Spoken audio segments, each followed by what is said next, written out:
Hello, Augies Worldwide. I'm Dave Kassler, amateur radio call sign KE0OG, here with another episode of Ask Dave. Today we're going to do a short little review of something that you might find useful. These are FRS radios, family radio service. They're not ham radios per se. They're license-free radios that operate in frequencies above the 70 centimeter band, and they're readily available, they're quite inexpensive, and they're useful for things like if you're in camp or at field day when you want to communicate with different parts of field day and so on without using ham radio frequencies for whatever reason. For example, if there is somebody who is attending your event who needs radio communications but doesn't yet have a ham license, they can use these FRS radios. I've used them at race events where our club was providing communications, and that way race officials could use these to communicate with us and so on. So they're nice to know about, and this particular set is made by Retevis. These are the same people who make the Islands HD1 radio, and they make a number of Retevis radios for DMR and so on. This is the RT46 Walkie Talkie. It is an FRS radio. It is FCC listed, so you can check the all of the stuff that goes with that. It comes with a little owner's manual right here, and what we have in the box are two radios. They're very light. There's not much to them. There's no screen or anything. They're obviously made to be very inexpensive, which they are. They're, I think, in the range of $30. This is a shot of the order screen, and you can also order them over on Amazon. Here's a picture of that. I'm going to put a link in the description. If you order through that link, you will contribute a little bit to Ham Radio Answers. It comes with a charging cable, but not a programming cable. This is just standard USB, and these are micro USBs. And note that it's a Y cable, so you can charge both radios at the same time. This is strictly for charging. They also include a little 5-volt thing, so you can get your juice here, or if you have a car adapter or something like that. Having the 5 volts makes it very flexible. There are also belt clips for the radios. The belt clips just slide on the back. You've got to kind of compress it a little bit here, and then slide that on the back, and it just snaps into place. Okay. And they also come with a headset. This is a headset with a push button on it. Okay, if you can find the programming cable, it is possible to program the Vox. I would not. You get in a situation where there's a lot of background noise that can trigger the Vox and create all kinds of issues. So let's take a little bit closer look at what we've got here. Taking a look at the radios, just going through the instruction manual here. Okay, the instruction manual is brief, which it is all it needs to be. I'll just show you what it has. This is the antenna. The antennas on FRS radios are not detachable. Now, what this thing has in it is a coil of wire underneath the plastic that just slides up into it from the circuit board. This is the on switch here. Now, there's no difference in the radio between on and off. So when you turn it on, it tells you, well, I'll let you hear it again. Turn on the radio. 1. Okay, turn on the radio. Channel 1. 2, 3, 4, 5, 2. Okay, so there's on, off. Now this thing will go into standby if it doesn't receive a carrier in a certain number of minutes, and it will stay in standby until it receives a carrier, and then it will come back on again. So that helps save the battery life. There is a little LED flashlight built in. If you push on this top button right here, you'll get the flashlight Oh, the thing's got to be I'm on. on the radio. 2. And you get a little bit of a flashlight. It's not very strong, but if you're out in the wilderness in the dark, trying to read a map or something like that, it's handy to have the flashlight. Okay, this is the channel knob right here. 7, 8, 9. Now I want to tell you, it goes up to 16. 16. Channel 16 is it sounds like just another channel, but it's not. Channel 16 scans all the other frequencies. Okay, you get a little bit of a beep here, and if I were to turn this one I'm on, on the radio. 1. it's on channel 1. Yeah, see, it scanned it and found it. So you can scan all of the channels that you want. And now it's gone back to scanning again, see. Now, the thing you would want to do on this is train your kids or whoever that if you're on 16, that they need to say, first of all, they need to hold the push-to-talk button down for a while so that this thing will get to it. And then they need to say what channel they're on so that you can then go back to that channel and communicate with them. This is the volume knob and power switch. Again, remember to turn them off. If you don't turn it off, it will go to standby, and that will help preserve battery life. Now, and you've seen this in a lot of ham radios, sort of the Kenwood style. This is the headset right here, okay, which is this. Let me show you the headset for what we've got here. Okay, now there's an earpiece. It goes over your ear. Then there's this, which is a microphone and a push-to-talk with a little clip. You can clip to your t-shirt or lapel or something like that. And then this is both the mic and the push-to-talk button. Mic and push-to-talk button, okay? Right there in that. And then this plugs in over here on the side, like that, pointing up. All right. Now, this right here is a little micro USB connector, and this is where the charging cable connects. Right there. Okay, for charging. Now, one thing I want to tell you about this. This is also where you would plug in the programming cable.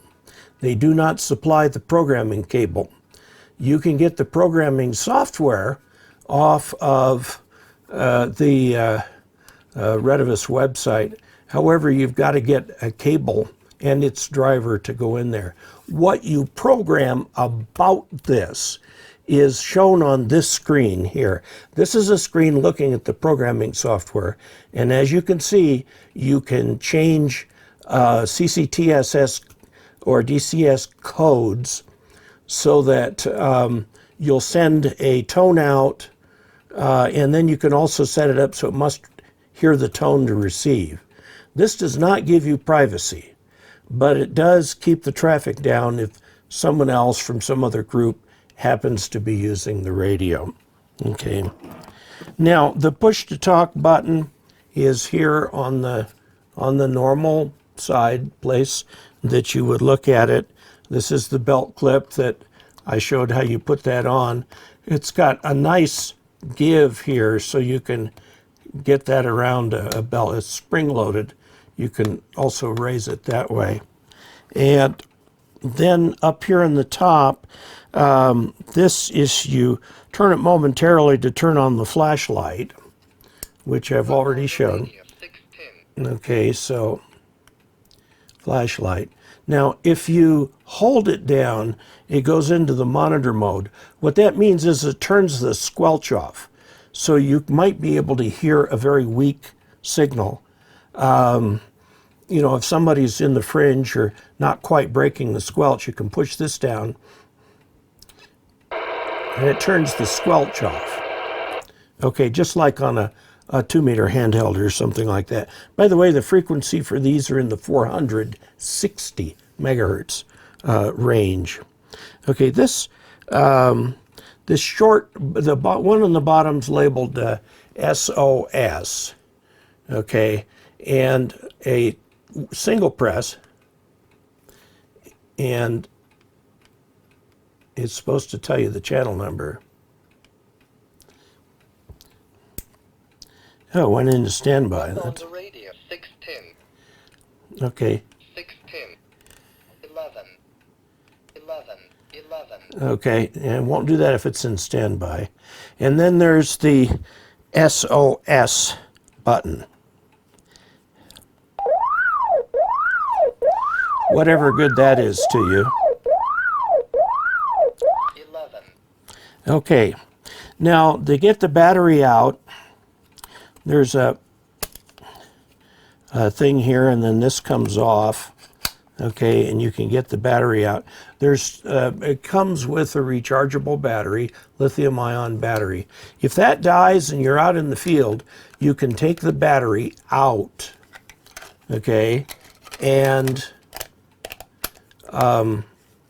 clip in or put in 3 AA's. So that's very handy. I think a lot of these radios have that feature. You can put 3 AA alkaline batteries. Please put the alkaline batteries in them. The so-called heavy duty, which is the classic batteries, are actually slightly higher voltage, and this is designed around the alkaline batteries.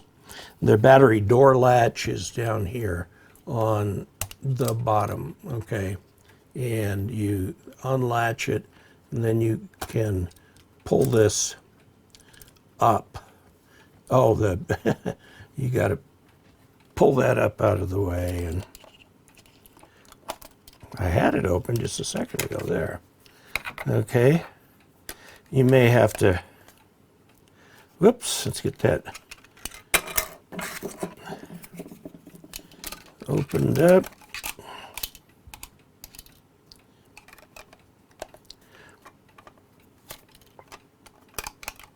At an angle, down, and the latch. Okay, very good.